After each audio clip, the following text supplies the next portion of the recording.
Quand je prends dernièrement les propos d'Emmanuel Macron sur l'Afrique, eh bien, tout Africain conscient devrait donc comprendre très vite tout ce qu'il a pu nous dire et qu'est-ce que ça signifie. Le général Tchiani a dit il n'y a pas longtemps du changement donc de tactique ou de stratégie des forces françaises en Afrique. Et je pense qu'il est venu le confirmer. Il s'agit de dissoudre et de garder un dispositif socle. Et Emmanuel Macron l'a si bien dit qu'on ne peut que le remercier pour cette sincérité.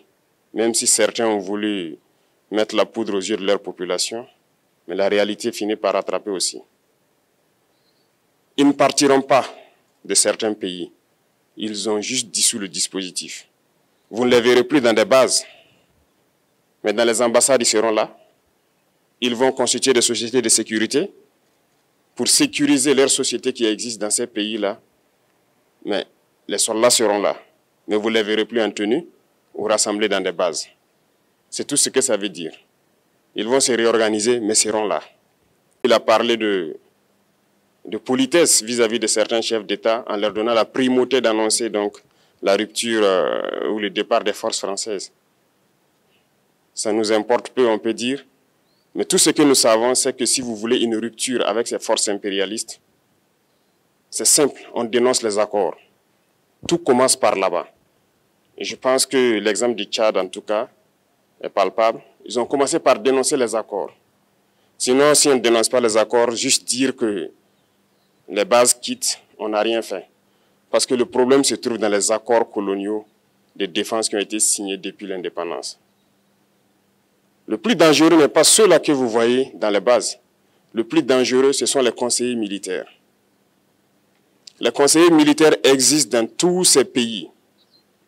Ils ont existé au Burkina aussi jusqu'en fin 2022, jusqu'à ce que nous prenions nos responsabilités. Et qui sont ces conseillers militaires? C'est ceux-là qui sont censés mettre en pratique la politique de la France ici. Ils doivent travailler à rendre nos armées très faibles pour que la France puisse toujours avoir l'argument d'exister ici. Sous Blaise Compaoré, ils avaient réussi. Nos sentinelles prenaient donc la garde avec des bâtons. C'est ça que la France veut de nos armées. Lorsque nous arrivons à cette étape, nous n'avons pas le choix que de vouloir qu'ils viennent s'installer. Mais l'armée burkinabé a réussi à un moment donné à se débarrasser des conseillers militaires. Malheureusement, je pense qu'en 2019, après l'opération Otapuano, où ces Français ont vu que l'armée burkinabé avait encore une capacité de réagir au terrorisme, ils ont appelé les chefs d'état-major en France. Ils l'ont instruit de reprendre les conseillers militaires dans toute la structure. Eh bien, il n'a pas accepté, mais au retour au pays, les politiques l'ont instruit d'accepter les conseillers militaires. Et c'est là que les conseillers militaires sont revenus dans l'armée burkinabé en 2019. Avec toutes les conséquences qu'on connaît, l'armée était en train de disparaître dans les années 2020-2021. Et d'ailleurs, c'est le moment où beaucoup de militaires ont dû déserter parce qu'il n'y avait plus d'espoir. On était en train de s'effondrer. Voilà un peu comment ils travaillent. À l'état-major général des armées, dans tous les états-majors d'armée, dans les écoles, c'est eux qui sont censés nous dicter la politique de notre armée. C'est eux qui nous disent combien recruter, quand recruter et qu'est-ce qu'il faut en faire. Ils sont dans les écoles pour nous dire comment il faut les former et ainsi de suite. Tant que ces conseillers militaires sont là, vous n'êtes pas indépendant. Votre armée aura juste l'apparence d'une armée qui sera là en train de faire des parades, du cirque. Mais lorsque viendra la guerre, vous vous rendrez compte que la parade, c'est une chose, mais la guerre, c'est une autre chose. Il faut rompre les accords. C'est la seule façon d'avoir une armée indépendante et se construire, être fort. Mais beaucoup de gens ne le comprennent pas peut-être. Et même avec ces accords, la France choisit dans nos États des élèves officiers pour aller les former. C'est à travers ces mêmes accords. Mais en réalité, ces officiers qui partent se former pour la plupart, pour la France, ils viennent pour servir l'État français dans leur pays. Ils ne viennent pas pour servir nos pays. Ils les forment pour qu'ils viennent servir les intérêts de l'État français. J'en veux pour preuve.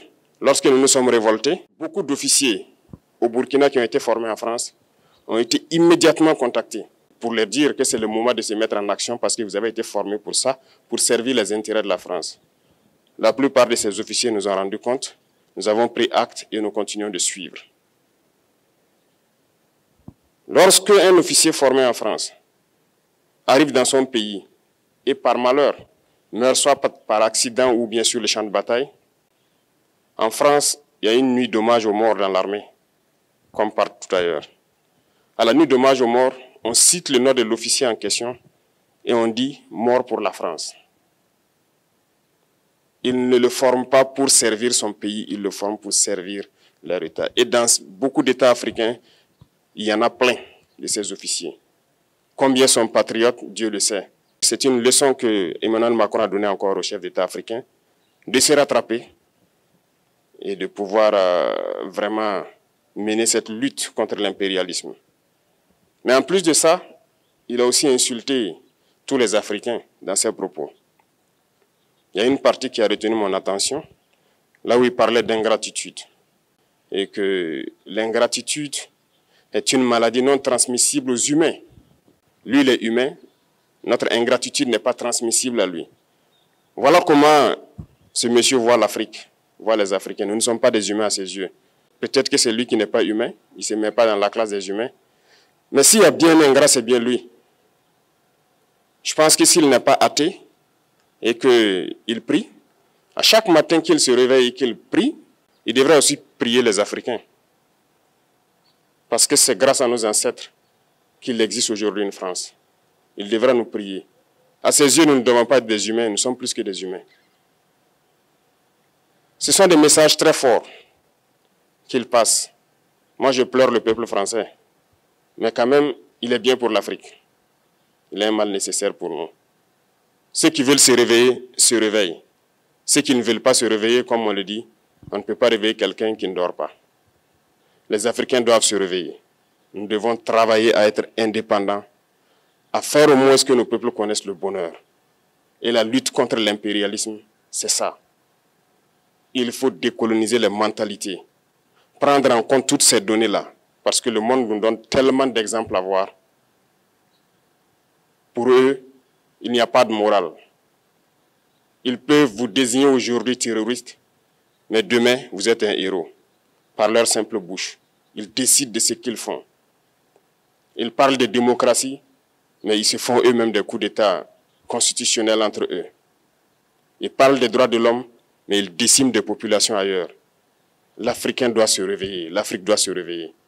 Et le combat contre l'impérialisme est permanent.